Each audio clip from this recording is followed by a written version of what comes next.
Salut à tous, ravi de vous retrouver sur canalturf.com pour évoquer les réunions de ce vendredi 5 novembre, et notamment le Quintet Plus, qui aura pour cadre l'hippodrome de Paris-Vincennes, un Quintet qui s'adresse aux trotteurs de 6 ans.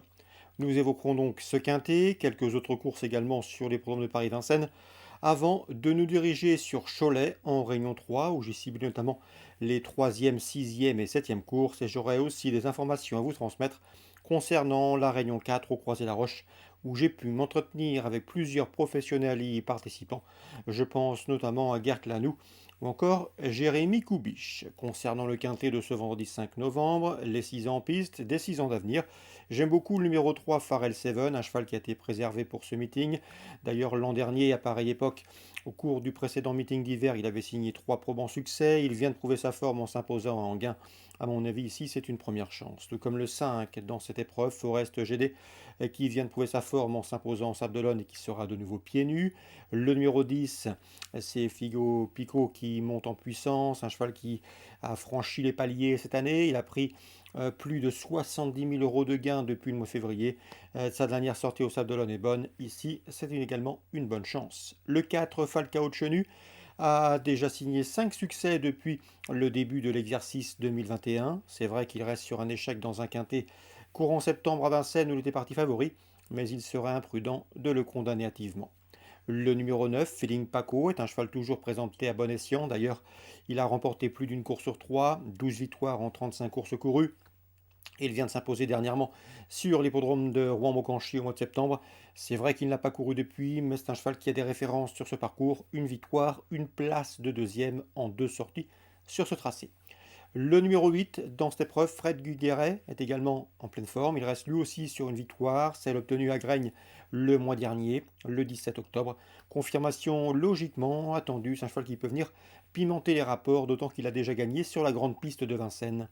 Le numéro 2, Fosbury, reste sur 2 disqualifications, mais il faut le reprendre. Le cheval a toujours bien couru sur ce parcours. Une victoire, une place de deuxième en 2 tentatives. Le numéro 6, Fashionable Quick, un cheval qui reste sur 2 podiums, preuve de sa bonne forme. Je pense qu'ici, il peut briguer une allocation, lui qui possède en une 13-3, le meilleur chrono du peloton sur le parcours. En cas non partant, c'est un numéro 15 dans cette épreuve, Fuyard de Ballon, bien engagé. Résumé chiffré, 3, 5, 10, 4, 9, 8, 2 et 6 pour ce quintet qui, à mon avis, devrait sourire à ses principaux favoris. La suite du programme, la première, attention 105 Di Maggio, le cheval est en forme, il possède un chrono d'une 11-2 sur le parcours proposé, soit la meilleure réduction kilométrique du peloton sur ce tracé, un chrono enregistré au mois de septembre, donc c'est assez récent. On lui posera dans cette épreuve, le 101 Europa de Chenu, qui a été disqualifié dernièrement dans un quintet vendredi dernier, alors qu'elle était favorite. Ce jour-là, le 14 Elixir de Crène, que j'aimais beaucoup, se classait deuxième à Bellecote, alors que le 7, à savoir Extra du Château, se classait lui quatrième. Donc à mon avis, ces trois-là devraient une nouvelle fois se mettre en évidence. 105, 101, 107 et 114. Dans la suivante, j'aime beaucoup le 210 Garde-moi au fort, qui a été d'ailleurs gardé pour le meeting. Elle avait bien fait l'hiver dernier, on l'a préservée en vue de ce meeting d'hiver. Elle sera pieds nus, ce qui n'était pas le cas lors de ses 2 dernières courses de préparation en province. À mon avis, elle peut faire tilt pour son retour à Vincennes, le 210 Garde-moi au fort. Même topo avec son compagnon d'entraînement, le 409 Hip Hop au fort, qui compte déjà 4 victoires en 15 courses courues. Lui aussi a été préservé pour ce meeting. Un cheval qui possède de la qualité. Il a maintenant 2 parcours de reconnaissance et de remise en confiance dans les jambes. Il sera lui aussi pieds nus pour cet objectif. À mon avis, ça peut également faire tilt. Le 409 Hip Hop au fort, candidat au succès. On lui posera le 403 Hive 7, un cheval en retard de gain qui trouve ici l'occasion de s'illustrer. Dans la cinquième, j'aime beaucoup le 514 Invictum du Noyer, qui avait l'an dernier signé 2 succès alors qu'il était toujours sur la férule de Thierry Duval d'Estaing. D'ailleurs, il faisait partie de ses espoirs dans cette promotion. Le cheval a été longtemps arrêté, 1 an d'absence. Il est maintenant entraîné par la famille Abrivard. La dernière fois, c'était la note. Le cheval a été longtemps enfermé en dedans dans le dernier tournant avant de finir en roue libre à la 3e place. À mon avis, lui aussi a des gains à prendre cet hiver. Il devrait pouvoir garnir son compte en banque sans trop de problèmes. C'est un cheval qui n'a pas les gains en rapport avec sa qualité. Le 514 Invictum du Noyer.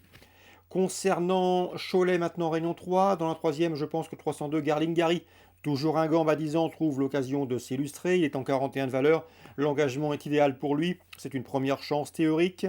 Dans La sixième, j'ai pu m'entretenir avec Pascal Fleury. Il est très confiant que le 609 Charmara, qui est bien placé ici en 20,5 de valeur. Elle a déjà été prise plus haute dans les handicaps. Sachez également que sa préparation s'est bien passée. Elle est au mieux. Le terrain n'aurait pas la gêner. La distance non plus. Cette pouliche de 4 ans est suffisamment endurcie pour affronter ses aînés. L'entraîneur est très confiant. D'après lui, elle peut remporter un handicap, voire deux, avant la fin de l'année. Le 609 Charmara. Dans la septième, attention, 702 Puntarel, qui à mon avis ici, présenté par Alain Coetil, trouve une opposition dans ses cordes pour son retour dans les handicaps. Elle peut faire l'arrivée et pourquoi pas s'imposer à une cote intéressante. Donc pour Cholet Réunion 3, j'aime beaucoup le 302, le 609 et le 702 Puntarel. On passe au Croix-Gé-la-Roche en Réunion 4 désormais.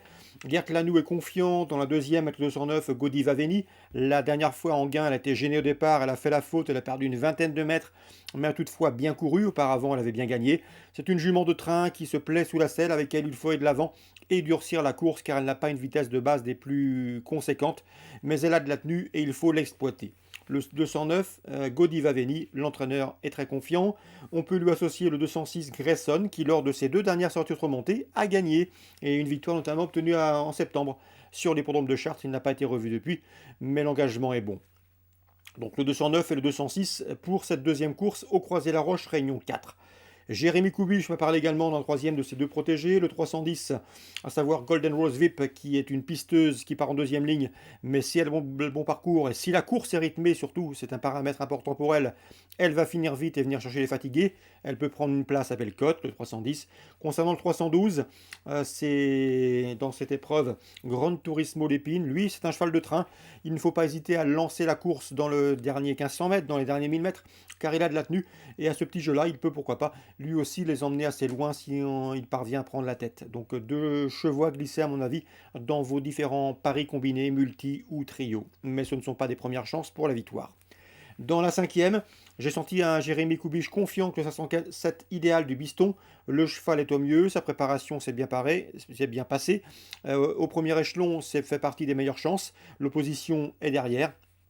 Et j'ai senti un entraîneur confiant, il espère que le cheval entraîné par la famille Courbeau va faire du train, ce qui émousserait la pointe de ceux de derrière. Donc le 507, idéal de Biston, à mon avis, à sa place sur le podium et pourra bien s'imposer si la course est rythmée. L'opposition pour lui, elle vient sans doute des 25 mètres, avec le 11 dans cette épreuve Impression Gemma et le numéro 10 également. C'est dans cette épreuve une Dubois qui me semble en mesure de bien faire. C'est un seul réussite. Ces deux pouliches de 3 ans ont du potentiel suffisamment pour intégrer un podium à ce niveau. Donc la cinquième, le 507, Idéal de Biston, un coup de poker à tenter, pourquoi pas gagnant placé. Voilà pour les infos de ce vendredi 5 novembre. J'en profite également pour vous signaler qu'il vous est possible de liker, de partager, d'échanger sur ce programme en likant sur nos différents réseaux sociaux. Nous on se retrouve demain pour une nouvelle émission. Vous le savez, nous aurons ce week-end les 48 heures de l'obstacle, un moment toujours très attendu sur l'hippodrome d'Auteuil.